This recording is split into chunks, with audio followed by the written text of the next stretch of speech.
Good afternoon, guys. My name is Brandon. Today we got a real quick, real easy project coming right up. Stick around. I got a new speaker for Christmas. This is what I used to have. I've done away with that. I'm trying to simplify some things, but this speaker here is wider than the speaker that I used to have. So that's left me with kind of a clutter of wires, and I'm not a big fan of that either. I really want to build a box to house this, so kind of similar to what I have here. I want this to match the industrial side tables that we built, but to do it and have it look right, I'm really going to have to scale down the size of the metal, or this is just way too bulky, way too big. We're going to measure between the speaker, get the width on that, we'll get the height, and then we'll get this little chamfer. And let's head down to the shop. I'll go measure that stuff up right now. We'll go down to the shop. I'm going to put it into a just a quick sketch so I don't mess it up as we're doing it. But I just don't like all those wires. So let's go do it. So here we are down in the workshop, and I got my father-in-law over here. He's giving me a hand. We're putting some stuff together here. And we're just kind of getting everything all rough cut to size. Working with pallet wood is not like working with regular wood. If you guys haven't worked with it before, it's much more difficult. It's, a lot of it's got warps in it, and it's rough, so it's got splinters in it. But that's what kind of lends to the character of the wood itself. That's why we use it. What I'm doing here is I'm using screws in the corners because I can. This is going to have a metal frame that's wrapped all the way around it, so all of these screws will be completely hidden. So I'm just kind of going over it with a little bit of glue, putting some screws in the corners, and then once I get this all assembled, now I start working on the metal frame.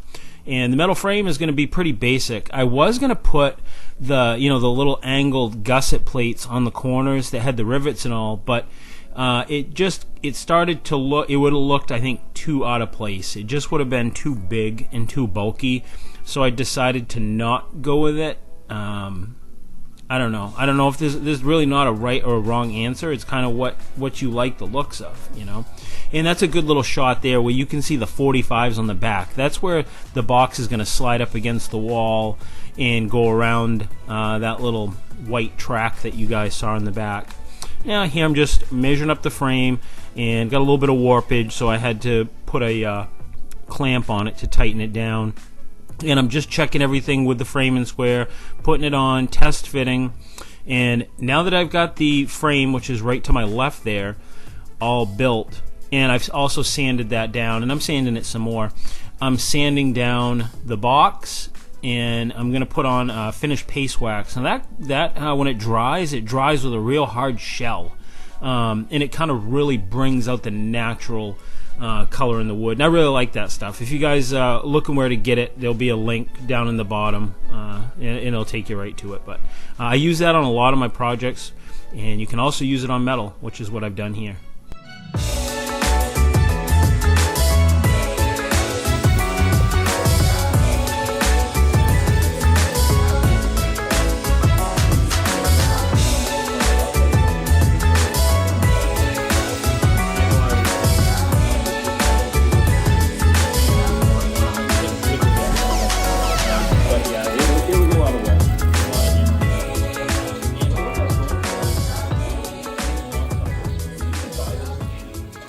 And that's all there is to it. This was a real simple, easy project that I needed to do to fix that problem.